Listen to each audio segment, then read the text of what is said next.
weekly live chat. Now, I'm going to structure it a little bit differently, so I want to stay a little bit more focused. So I'm going to have a certain set of questions that I want to answer, which are the most common ones that I've been getting from you guys over the course of the last week in the videos and stuff. So I'm going to answer those, and then if you have additional questions, feel free to ask them, okay? But if it doesn't get answered, then one, don't feel bad, but for two, just ask it again, okay? So, because I'm still getting used to all the live stream stuff. So I'm going to answer a lot of questions in this video.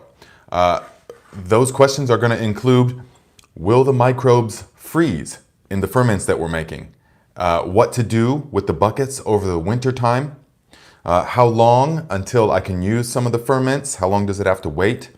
The water source, does the type of water matter?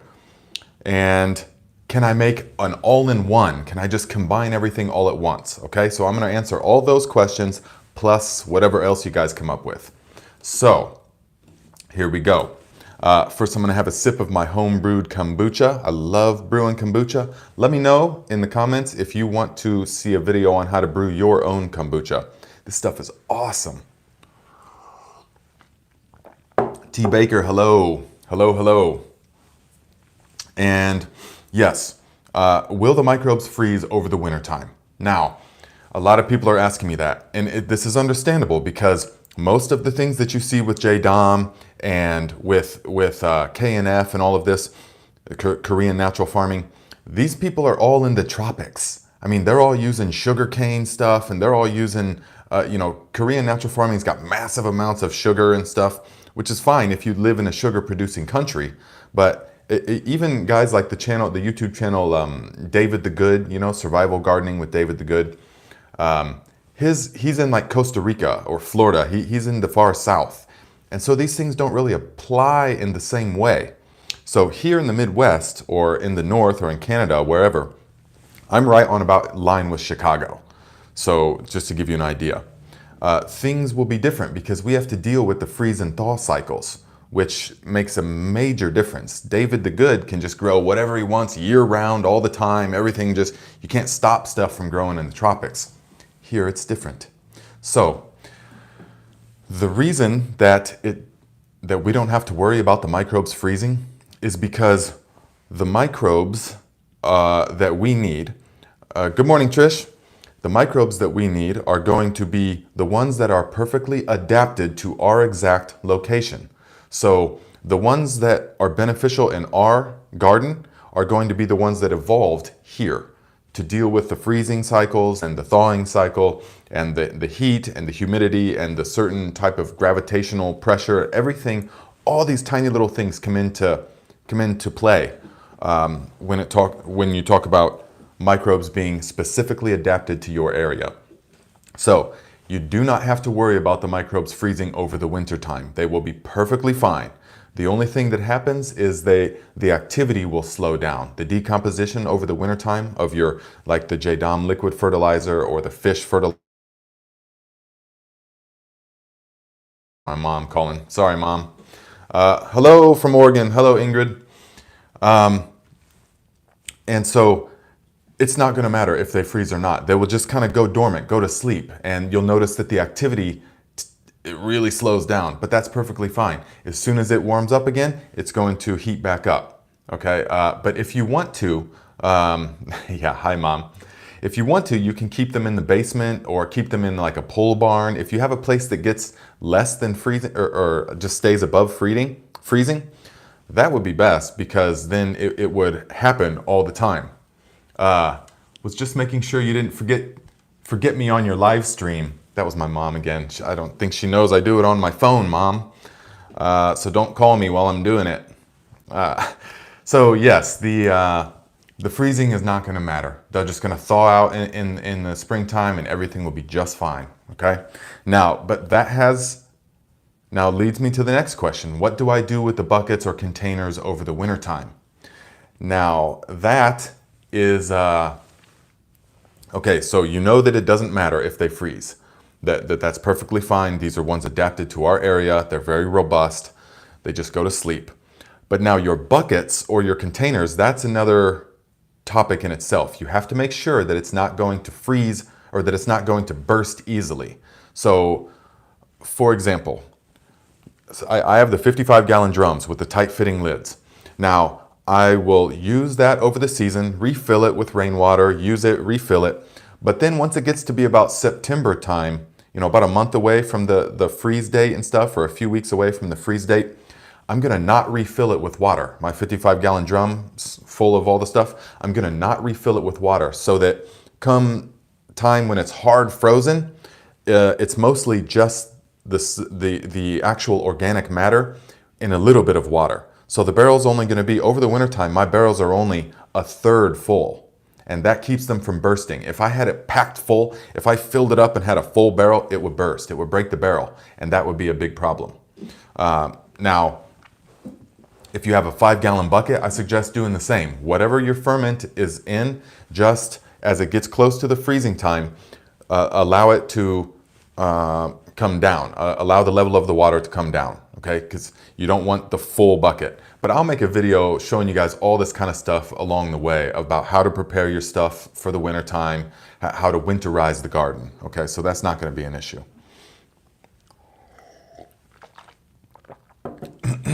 So go ahead and chime in with any questions that you have. I'll see if I can get to them. Now, one of the next questions is, how long until I can use it? Actually, let me finish real quick, the buckets over the winter time. Again, if you want to bring them inside, you can do that, all right? Especially the fish fertilizer one, you can do that, but because that will greatly speed up the decomposition for next year. So the fish fertilizer one is a good one to bring into the basement, but you'll want to use some kind of an airlock. If you watch the video again, I made the homemade airlock. You can also purchase an airlock from like the wine making store or wherever. And the airlock is what's going to sort of filter out, some of the smell. That's what I found really helps to take care of the smell. If you put the airlock on it, then it's just going to bubble up through the liquid and there's no smell. It's incredible. So move the fish fertilizers in over the winter time if you want them to be nice and ready for the next year, okay? Dave says, thank you for all your videos. They are so helpful, much appreciated. You are very welcome, Dave. I'm glad you're finding them useful. This is definitely my passion, so I don't mind talking about it as much as possible. And guys, don't forget to hit the like button. Yes, that helps out the channel and all that. And when you watch the videos, it would be really great if you can just always leave a comment on every video that you watch. That tells the algorithm that people are liking this content and stuff. So just share your thoughts or your experience or whatever it is. Just leave a comment on the video and give it a thumbs up. Very helpful, okay? So it's a win-win because I want to grow this channel because I'm all about growing stuff, of course. So, and plus people are hungry for this kind of knowledge right now. With the uncertainty around and with all of the, this is what I foresee in the future, has to come back to the Matthew, bud. You'd like to hear about the kombucha? All right. Yes, will do. I'll make one just for you. We have to come back to the growing our own stuff. I mean, it just has to come back that way. That's how it's been for thousands of years. It used to be everyone was a farmer, except for a very few people, and even then the rest of their family was. Because that's the most human activity you can do is grow food, grow and acquire food. When I traveled through different parts of the world into more indigenous cultures that still live with the land, like in the Himalayas and the hill tribes in northern India, I spent a good amount of time with them, observing their land, their ways, their customs, and being a part of it. And they spend most of their time, the vast majority of their time, growing, preparing, and eating food. It's the most human thing possible.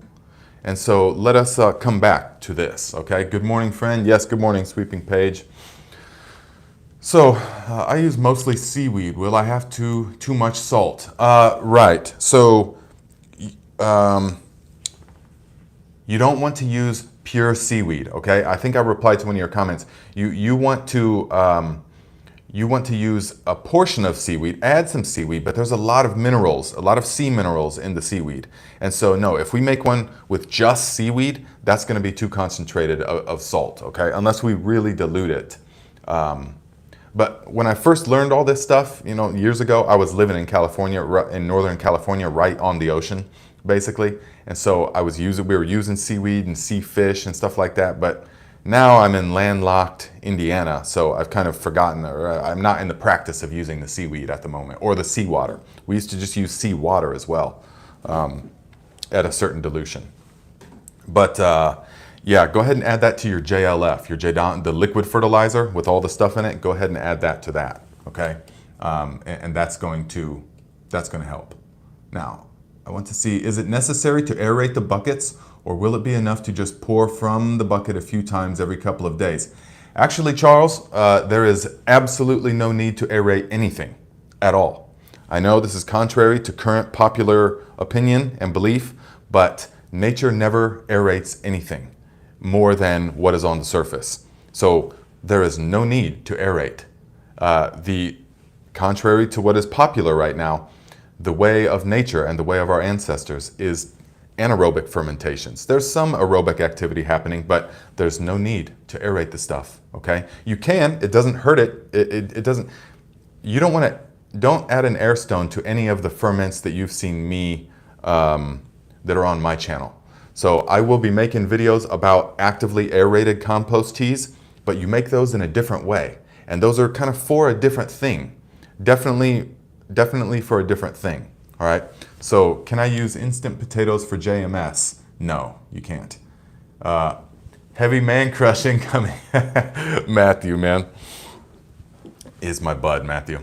Thank you, I am new to your channel. Can't wait to learn more. Welcome, Rosa. No, you can't use instant potato. Well, actually, I can't say that you can't use instant potatoes. Give it a try and see if there's the foam. I mean, I'm just totally, you know, that's not what I would do. Because I always have potatoes available. But if you don't have potatoes available, all you have is instant potatoes. Actually, I think it might work. So go ahead and mix it up and see, as long as there's not a bunch of other ingredients in there. Okay, so you could have flavors and or butter, conditioners, and all that stuff. No, if the only ingredient is potatoes, then yes.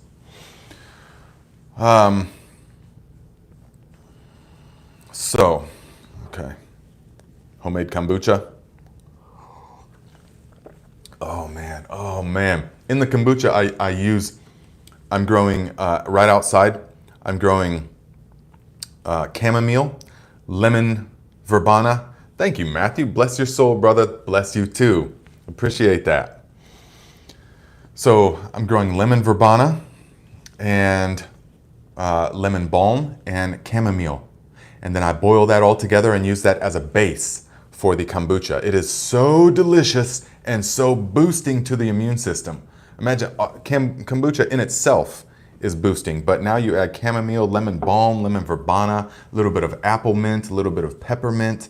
All that stuff's growing on the property, and I harvest it all constantly, all the time. Every day I'm making tea with all these different herbs, and it's just got me feeling great. So let me see a couple of questions here. Yeah, Matthew, man, I hope you've been a big inspiration for me. Just starting out on this channel and stuff, and you're very inspiring to me. Made JMS this week, was super bubbly, and then we had crazy storms and I couldn't use it at peak. Yeah, that happens. That's the thing. I dilute it with 1 to 10 water and used it anyway. Could I have done it 2 to 10, which would be 1 to 5? Yeah, that's how you would do that, since it wasn't as potent.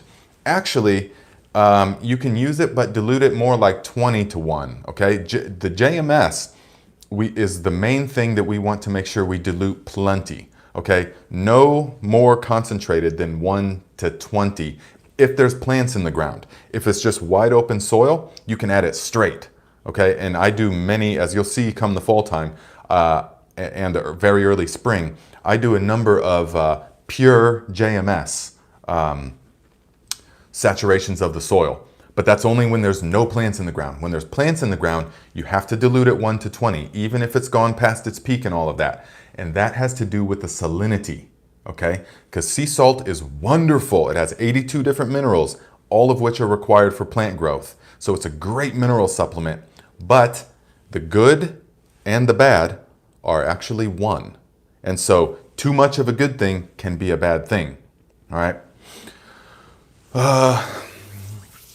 And so we need to make sure that we are always diluting the JMS. What I recommend is just go ahead and dump that straight on a plot that you don't have any plants in the ground right now that you want to nourish for next year, or dilute it 1 to 20.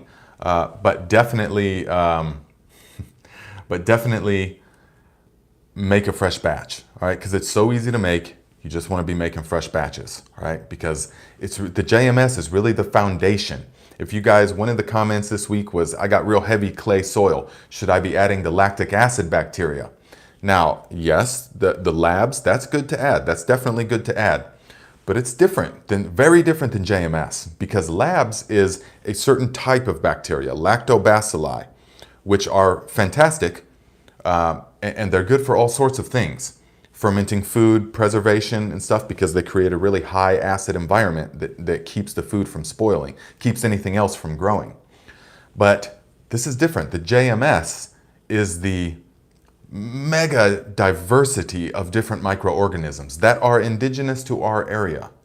And so by inoculating the soil, so for the heavy clay soil question, by inoculating that soil with the JMS multiple times with pure JMS, that's going to recharge and breathe new life into it with that microbial activity. And you will see, if you have a plot that is like heavy clay soil and you are going to grow next year in that plot, this year, hit it every week with pure undiluted JMS.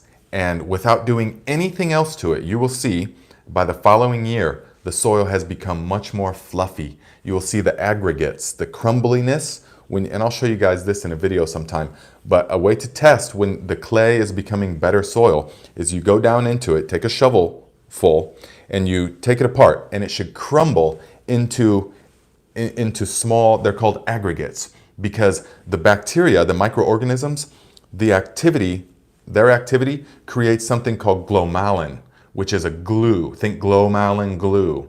And it binds the soil particles together. And so that's why good, rich soil that's rich in microbial activity will have that crumbled kind of look that you can just tell where it's sticking together. This is wonderful because it binds together soil particles and creates air pockets in the soil, real microscopic air pockets in the soil, so that rainwater and everything, so the soil can breathe. And that's what we need, all right? The next best way to help an all clay soil is, the next best way to help the clay soil is to always have a living root in the ground, okay? That's the number one way. Do you know that, listen to this, do you know that from the Mississippi River all the way until the coast, the Atlantic coast, the East Coast, used to be nothing but one major massive expanse of old growth forests? Yes, hardwood trees, hundreds of years old, some mixtures of pines, everything. But I used to read a lot of pioneer stuff back when I was a kid. I was always into pioneers. And they had a saying that a squirrel could go from the Mississippi to the East Coast without ever touching the ground. Now that is how many trees used to be here. So when we first came here, it was an endless expanse of old growth forests with unbelievably rich, nourishing soil. And so for the past 200 years, 300 years, we have been depleting that stockpile of beautiful, rich, life-giving topsoil that took thousands of years to make. We've been depleting that. We've been living off of that, making withdrawals from that account without ever putting anything back in. And that's why we're under the delusion that our current way of farming is actually working, that it's good, it's sustainable in some way. That's a total delusion. All we've actually been doing is depleting the reserves, the stockpiles of nourishment that were in the soil from thousands of years of activity. Do you understand what I'm trying to say here? That we have to understand these cycles, okay? The way that it actually works is much different than the popular understanding of how these things work, okay? And so once we cleared everything for farmland, now there's no more living root in the ground. And that's the biggest problem. So there's nothing holding the soil together anymore. So all that there was like 6 to 12 feet on average of rich topsoil here in this country that was immediately giving of life. Whatever you put into it would grow, and you get such good harvest because that's the natural bounty.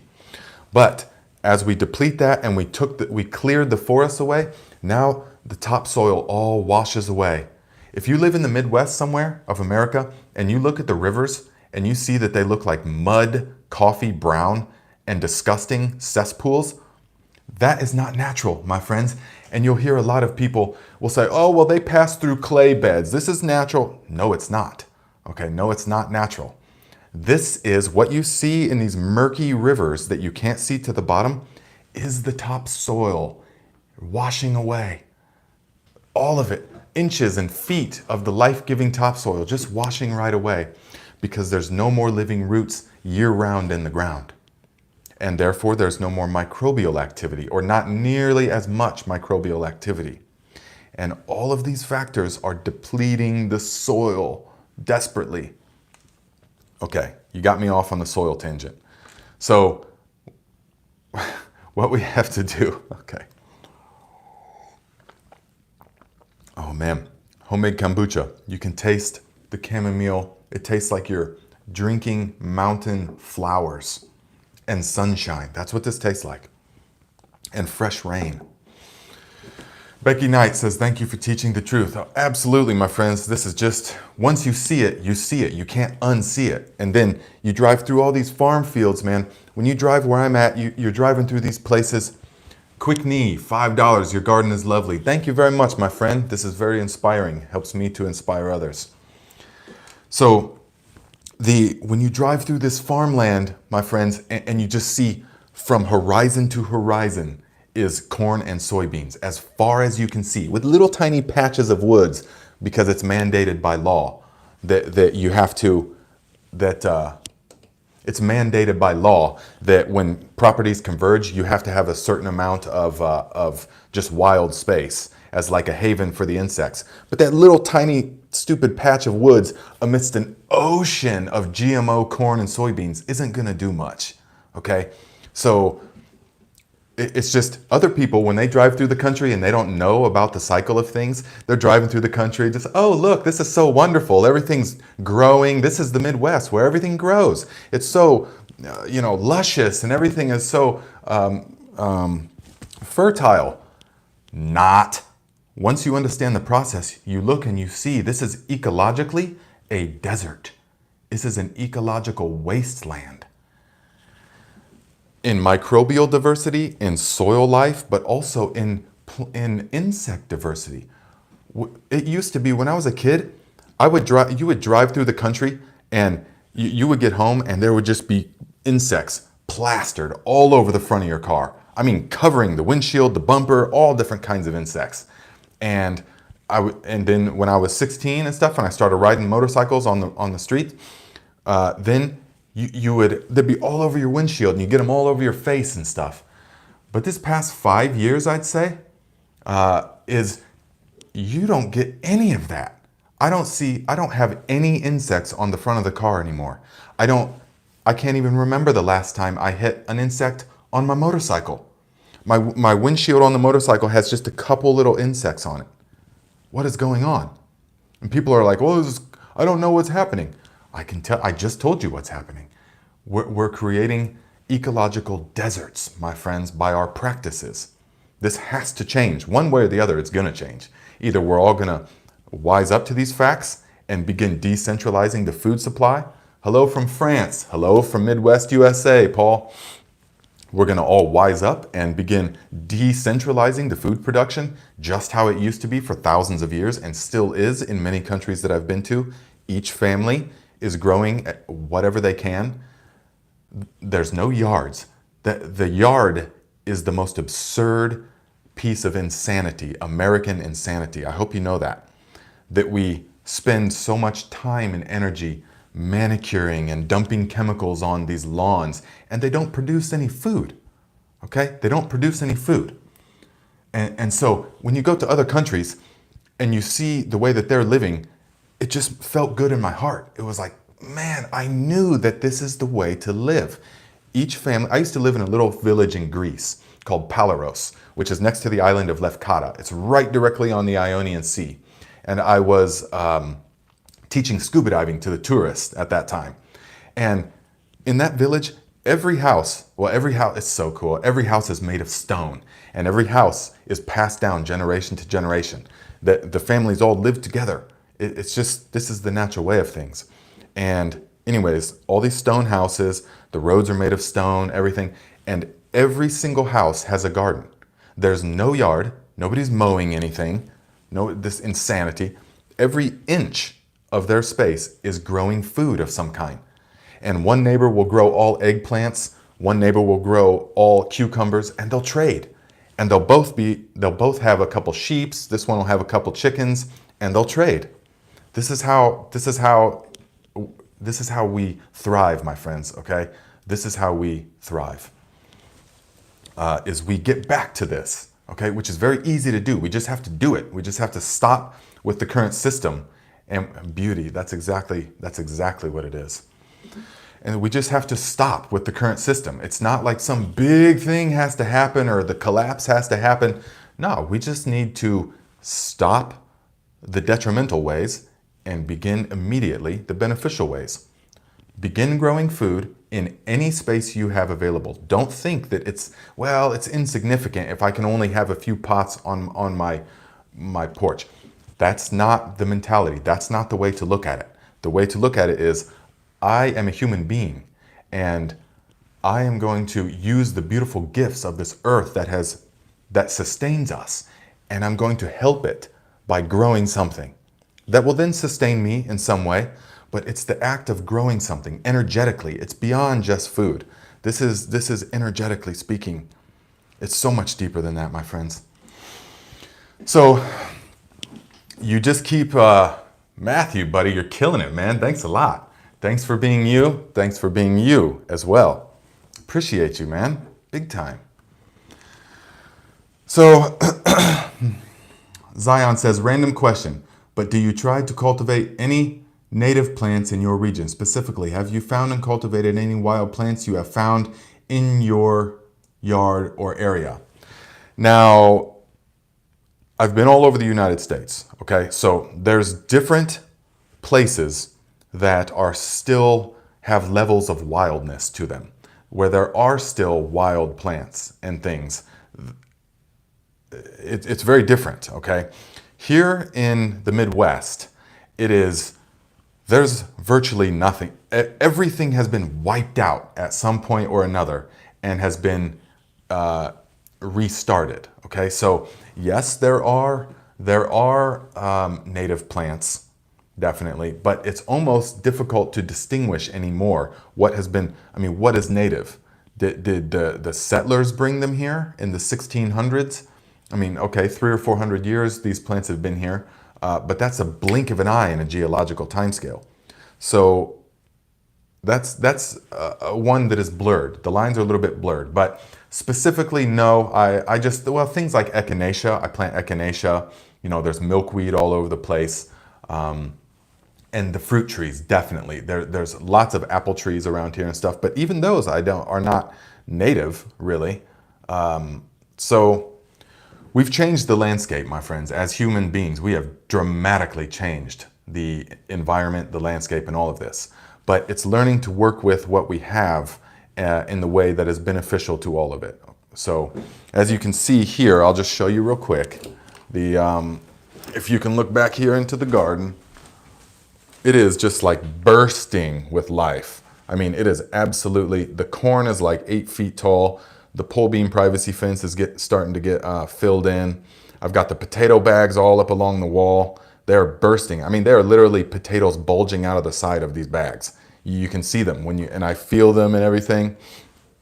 And let's see here. Yes, and then these peppers here, you can see all these different peppers. These are Hungarian paprikas, and they're many of them. There's also Anaheim peppers, but the Hungarian paprikas, I'm going to let them turn red, and then I will roast them over a hardwood fire, and then I will dehydrate them, and I will grind them into powder, and it is a delicious homemade paprika powder and shelf stable. So those are all of that. And then I've got poblano peppers that I'm going to string up. I like to string those up and hang those in the kitchen. They dry into ancho chili peppers. So, and then there's all different kinds of herbs and flowers and all that stuff. And the pickling cucumbers are just coming in. And those, I do the Chicago pickling cucumber around here. And that is a really good one that works. So while none of those are native, you can, when you learn to speak the language of the soil, it just doesn't really matter. Because once thriving soil is there, anything you put into there is going to thrive in one way or the other. And so I focus on creating a thriving soil environment. Everything comes from the, don't get caught feeling your potatoes too often. It may look a little odd. I know. Oh, for sure my neighbors think I'm a whack, for sure. They think I'm a bit wacko. But that doesn't matter. My perspective is so much different than theirs. I traveled the world for 10 years and lived in the mountains of Northern California, and I've lived with the hill tribes, and I've went to these weddings that lasted 2 weeks in these villages where there's bizarre customs, and my worldview is so much different than these neighbors. They don't even know that because I don't talk about this, so if you want to see some of that stuff, I made another channel called The Saga of Nate Murray, which I kind of act out some of these things and I narrate stories of my travels. So if you want to check that out, go ahead and check that channel out. The Saga of Nate Murray. I'm Nate Murray, by the way. Okay, there's been a couple questions. My last 2 seasons produced more milkweed than any season in the last 15, but the monarch butterflies are about half of what I saw last year. I know, my friend. I've heard this from multiple different people, actually, unfortunately, that the monarchs are disappearing. And it's like the bees. People are saying, where are all the bees going? Where's all the monarchs going? Well, I'll tell you where they're going. I just told you where they're going. In these ecological deserts of this monocropping, spraying things that kill the life in the soil and the insects. When you drive through through a big crop of corn or soybeans, where's the flowers? Where are those? You can drive through here, and this is the Midwest of Indiana. So this is where ag crops are grown, oceans of this stuff. And you'll drive along and you don't see any flowers for miles. You just see crops. And where's the food for the bees? Of course they're not. A bee can't fly 20 miles to a couple flowers. The bee has to, it's actually not a mystery. When we look at it and we look at the process and we say, the bees need a diversity of flowers. The bees are like us. They need a wide diversity of flowers within them. We need as wide of diversity of plant materials inside of us as possible. That's the key to thriving health. So, do you do any medicine crops like ginger, turmeric, and so on? This climate is very difficult to grow ginger and turmeric because they require so long, a mild tropical season. Although that being said, I am growing ginger. I do grow ginger here. But I use it mostly for the shoots, the leaves. I could take you outside and show you, but it might get choppy. But the plants and stuff, yes, I use the leaves in tea. Because I make tea every day, like twice. I have a morning tea and an afternoon tea. And I use all different kinds of herbs. And so I use the leaves of the ginger. And then at the end of the year, I'll pull up the ginger. And there's some, but the actual rhizome activity in this growing season, you only get about a 20% more than you put into it, which is not a lot. But so all the bees and wasps or hornets are over here at my house, and tons of butterflies. I made a huge effort to grow big plots of flowers this year. Sounds good, Cinnamon 1. Where are you exactly? I know you comment a lot. I talk to you, but where are you exactly? Do you try to cultivate any kinds of mycelium? Back in the day, I definitely was growing me some mushrooms, but not anymore. But yes, I do grow mycelium. I don't specifically grow mycelium, but the mycelium thrives in this environment because I like to use the slow kind of digest in Southeast Alabama. Okay, the slow kind of digesting is fungal activity. Fungal activity is very beneficial to a lot of these plants. And so if you have wood chips, or I use leaf mold for a lot of things, or I use horse manure or cow manure, there's going to be loads of fungal activity in all of that. I mean, if I go out right now, I could easily lift up some stuff and show you big, thick chunks of healthy white mycelium. Absolutely. And then in the springtime and the fall time, the mycelium fruits, which is the mushroom. Did you know that? That the mushroom is really a fruit of the mycelium. The mycelium is the actual body of the plant, or the organism.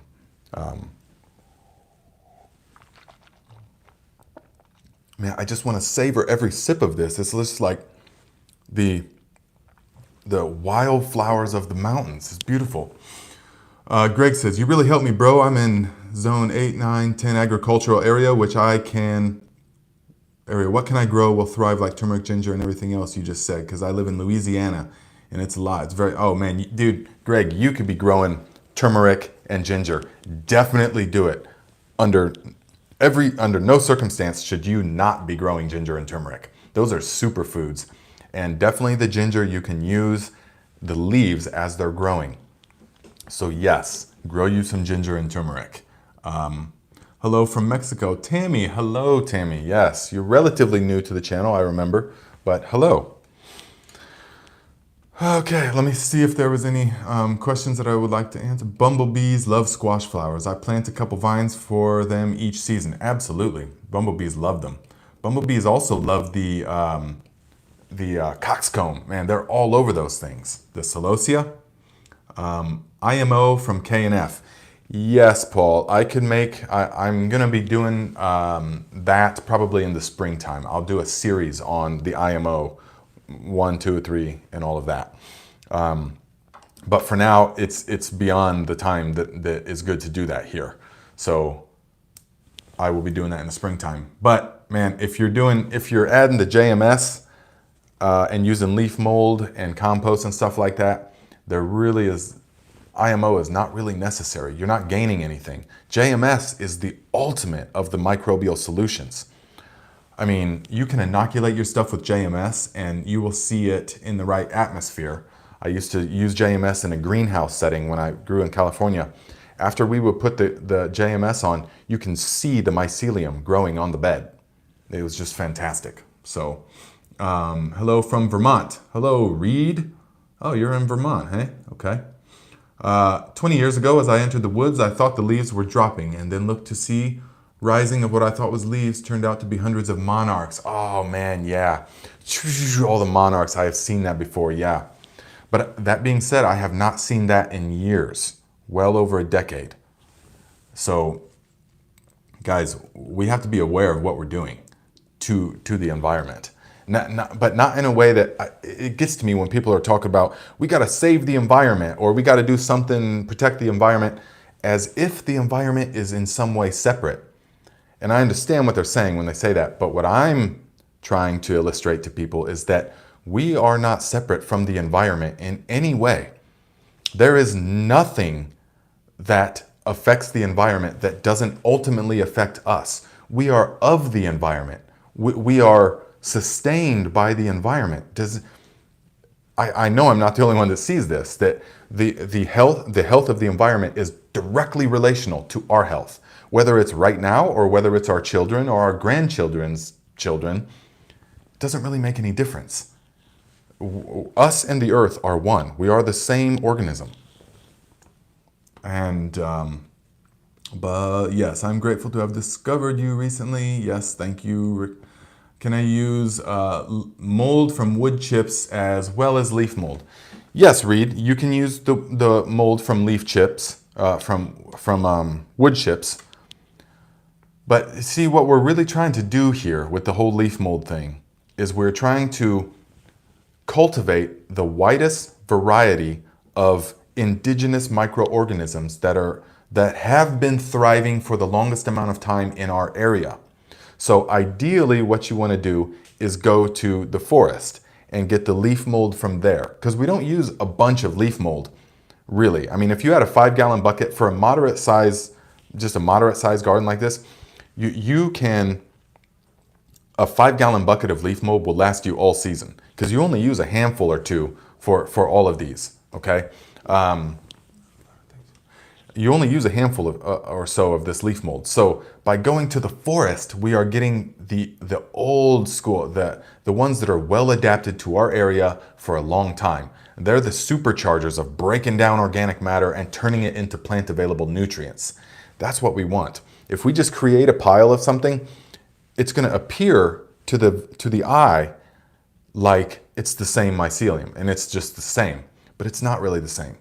It's still beneficial. So if that's the only thing that you have, yes, go ahead and use that. If the only thing that you have is the bottom of like a compost pile or the bottom of a wood chips pile, or where it meets the ground, go ahead and use that. It's way better than nothing. There's still going to be plenty of microbial activity, but it's not going to be the best. Okay. Let's see here. I'm about to make my first batch of JMS today. Do I need to use an airtight container? No, absolutely not. In fact, you don't want to use an airtight container. So you will see I put a lid on it, but that's because I use the stocking or whatever, the sock that you put it in, whatever you put your material in. I hang it out the side of the bucket, and then I just gently place the lid on top so that no critters get into it, but it needs to breathe. Yeah, it needs to breathe, okay? And so, hello from South Africa. Hello, Pam. My husband and I made the eggshells and vinegar amendment after I watched you showed us how to do it. Can't wait to try it out. Absolutely, it's gonna be really good stuff. And remember, that is a solution. That is not a ferment. So that doesn't get better with time. That doesn't get worse with time or any of that kind of stuff, okay? So that's just a solution. Which leads me into one of the questions that I said I was going to ask at the beginning. How long to wait until I can use these ferments? So I get a lot of questions from you guys about this. How long can I wait? How long to wait? Now, I want to start by saying, guys, we are working with biological processes here. And so there's not like a time frame. I can't say, well, 27 and a half days. Or 16 hours. I mean, you can't say it like that because there's so many variables. And so the main thing is that you make the ferment, okay? Whether it's pretty much any of the ferments, anything so far, I think, but the lactic acid bacteria and the vinegar solution, okay? But you just make the ferment and you let it start to do its process, and then generally about 2 to 3 weeks later, you can begin using it, all right? There will definitely be plenty of stuff broken down by that point, but it will get better with the more time that goes by because the microbial activity will break down more and more of the nutrition that will then be available to the plant and to the soil. So it gets better, it gets much more effective. And I have found this to be very true. The stuff that you make last season is the best, okay? So you never empty these things out. So you keep using it and then let it get down to about halfway, and then you refill it with rainwater again or whatever kind of water you have to use. And then you keep doing it like that. And 3 months go by, 6 months go by, it's all gonna be good, okay? It just gets better with time. So the one I would say that takes the longest, well, the one that does take the longest definitely is the fish, the JDOM fish, but that's totally fine. So that's why I gave you 2 different recipes. Make the JDOM fish in a bucket, but then also make the fish hydrolysate, because that stuff's done super quick, okay? Let's see here. Asking, will you fish fertilizer freeze as in Ohio, our winter freeze my container will freeze and bust. John Jude, he's asking, will the fish fertilizer freeze? Go back to the beginning. Once this is over with, go back to the beginning of this and watch the first like 5 or 10 minutes. And I totally answer that question in depth, okay? Because that's a big question I'm getting from you guys. Charlie says, there's not too many old forests here, but when I go out for a drive in the country, I'll be stopping. Yeah, I know what you mean. It's all been demolished and then regrowing. I know. Just go to the oldest forest in your area, one that hasn't had any kind of farming activity or hasn't been sprayed with anything, one that's at least a couple decades, some big trees, but not like, man, I used to live in Northern California. I know I keep saying that, but it's just the most majestic place I've ever been in all of the world. The redwoods. I lived in a redwood grove. to every day. It was just beautiful. I woke up to fog. It was all foggy, and the tops of the redwood trees would collect the water and drip it down. And it was just this real silent, these redwood trees are as big around as your whole kitchen. It's just unbelievable. And the energy from these trees, I used to just go up to them and just feel them, put my hands on them, and I just immediately felt like I had a root system that extended all the way into the earth. It was the most magnificent feeling. Even talking about it right now, I'm getting that feeling again. That's how powerful that stuff is, if you're attuned to this. So,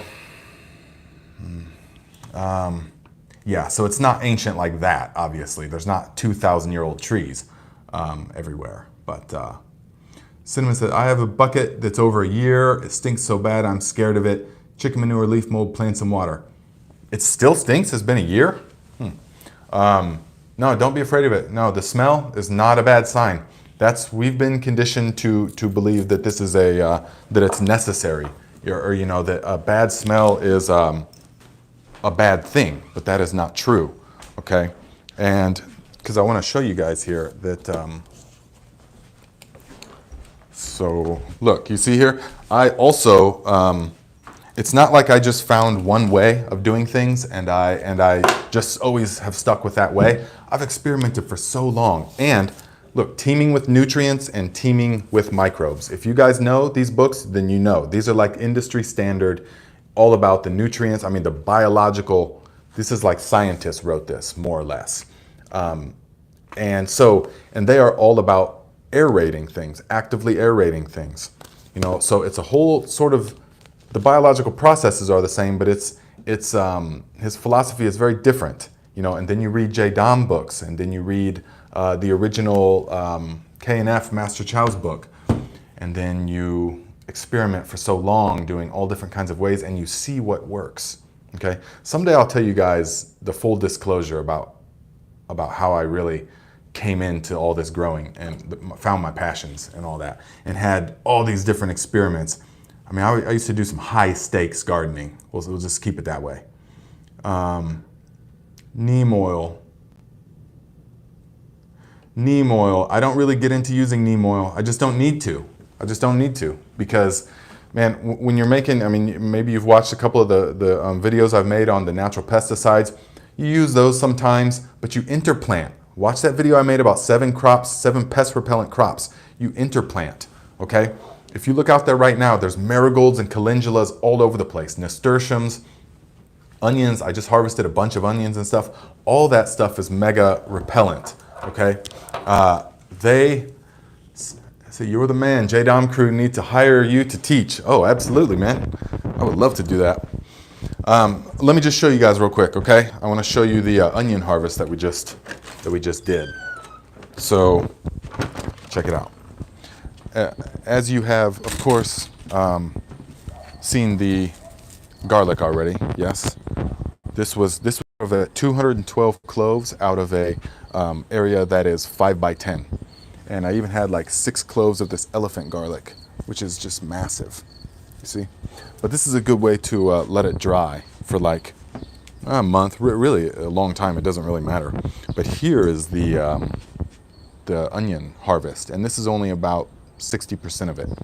But we've got big Texas, the sweet type onions right here. And so these are really nice and sweet, but they don't store quite as long as the other ones that are like real high in sulfur.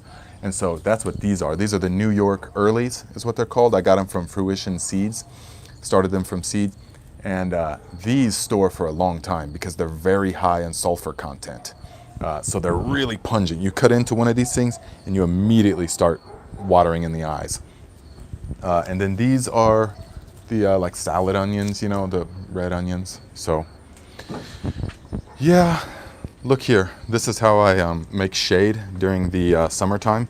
I will plant a couple of bean plants and then put baling twine up, and the plants just crawl right up it. And so it's like a sort of a privacy thing. And then it starts to create, you see here, creating green beans. And it's also here in like another month, this will be so grown over that you won't be able to see the house there. And so will this. It's just completely grown over. And it's producing food at the same time, all right? So let's see if you can see the, you see the chamomile. There's all different, I've got a number of chamomile plants. It just rained. But here's the lemon verbena, man. If you guys smell that stuff right now, it is so beautiful. Here's a really good pest repellent plant, the coxcomb, okay? Really good for pest repellents, all right?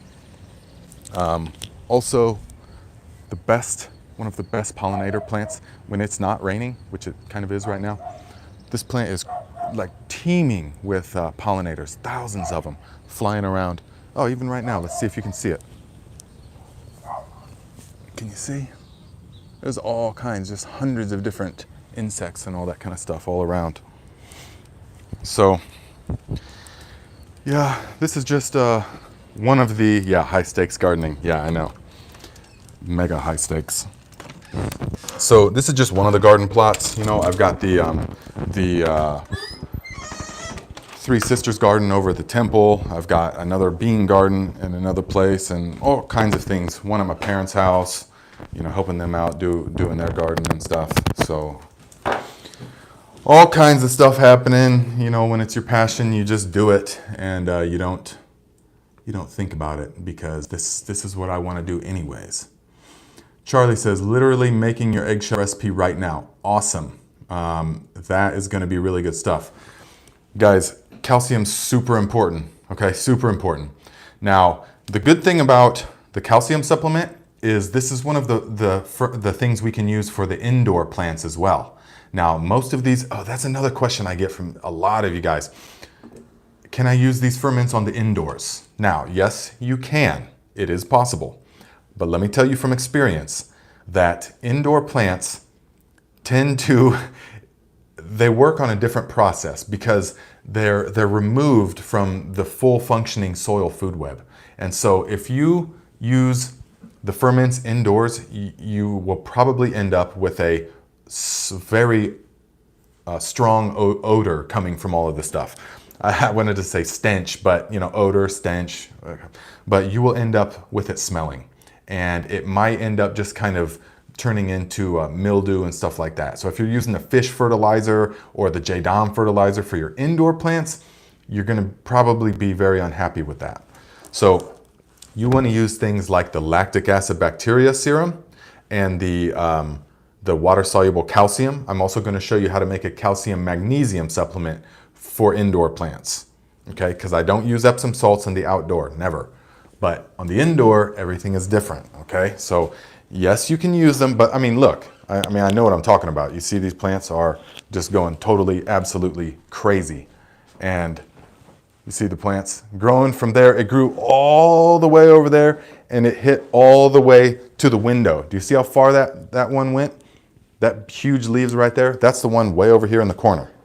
So they grow like 10 feet a year, pretty much. This one's like 30 feet. So yeah, when the fall time comes, I'll be making a lot more videos, or I'll be making a number of videos about that kind of thing. What to do for the indoor plants, okay? Because it is different. Also, we're gonna be doing things like how to set up the indoor microgreen garden, because that's what I do during the wintertime. I do a lot of microgreens, do a lot of sprouting. I make a lot of wheatgrass. I'm always got trays of wheatgrass growing. So I'll be making videos that will explain to you exactly how to do the wheatgrass and how to grow it and where to get the seeds. Because I always put a link in the description to where I get bulk seeds, and it's from True Leaf Market. Yeah, and if you use the link that I put in there, then I get like some kind of small kickback, I guess, even though it doesn't cost any more to you guys. So go ahead and use that link if you want. But because they get 5-gallon buckets of all that stuff, okay? Agent Annie says, how do you recommend dealing with raccoons and squirrels? Yeah, that's, well, I can show you actually. That's, now I know that this is not going to be popular opinion or whatever, but this is generally how I will deal with them. This is, it's the Benjamin Predator. It's totally silent. It just is what it sounds like. Fires one of these things. So 22 caliber. and I just kind of sit here and I just put it out the window. You know, I just open up the window and kind of sit back here and just like that. So that's what I do for those, and then I compost them. I put them into the compost, or I actually bury them. If you watch one of the first videos I made on the channel was about how to compost in place, which is you just bury the carcass and let it decompose, let the microbial activity happen, and then plant something on top of that. That's important. And the plants will thrive, okay? The plants thrive doing it that way. So if I could show you, because I made that video and I buried a rat and I buried a couple other things in there, and then I planted a collard green plant. The collard green plant is enormous right now, all right? Do you recommend using mixed fruit and veggie, JLF? Right, that is all. That was the other question I was supposed to answer. Thank you, because we're getting towards the end. I got 5 minutes left, because I like to keep them to like an hour, I think. But so can you mix all the different ingredients together? Now, if you are very limited on space, you can mix everything together. You can just do like put the fish and the alfalfa and then some food scraps and then some urine and you can do all of that, yes. If you have to, but if you have the space, you definitely, Trish, no wonder your neighbors think you're crazy. I know, but they don't see it because I hide inside the window. You know, I'm not sticking the barrel out the window, but anyways, I'm doing it like a sniper. And so you can mix all that stuff together, but if you have the space, it's best to make separate ferments. To do a ferment of JLF with the wild grass and the leaf mold, to do one with the fish, then to do one with the nitrogen, with the urea, the human urine. You want to do the separate ones because it gives you a lot more control, especially in your final product. So like, for example, right about now is about mid-season, mid-season-ish. Now I'm going to sort of back off of using the high nitrogen things like the human urine fertilizer and the fish fertilizer. I'll still use the fish, but not as much. And I'll still use some of the urine fertilizer if I think the plants need like a growth boost. But for the most part, a lot of things are coming to ripening now, fruiting and ripening, like the corn and the tomatoes and stuff. So we want to use this water-soluble calcium often. That really helps in the fruiting, all right? And there's a number of other things that I use that I haven't shown any videos about yet because there's only so much time that I can do it. But I will be doing all of that, okay? So if you can, then make separate JLFs. It just gives you more control because then you always use the wild grass one, the grass, okay? But then like, for example, I have other ones with all just different kinds of food scraps, basically, squash and all different kinds of things. And I use that often as well. A food scrap one is really good. Another one is the manure ones. I use the chicken, man, one of my main ingredients is the chicken manure,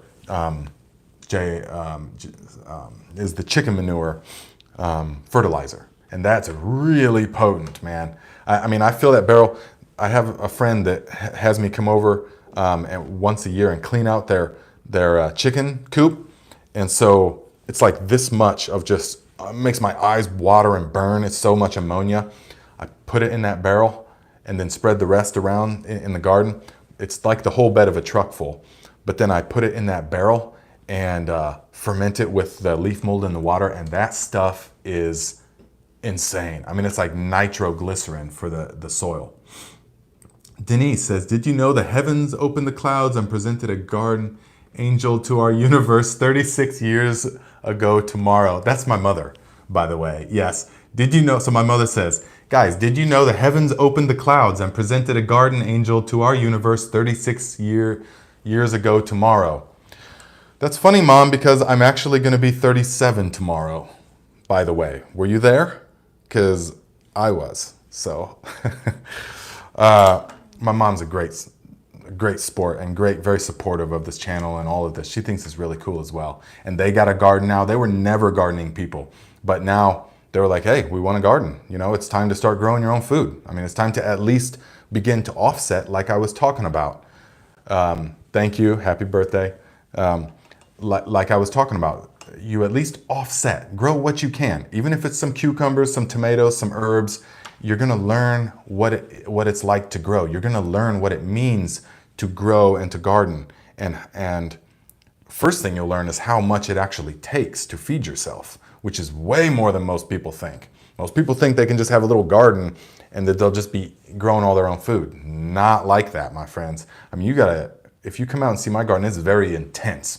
Lots of stuff planted everywhere, and I focus on calorie crops, and I'm still only growing 50, 60% of my stuff.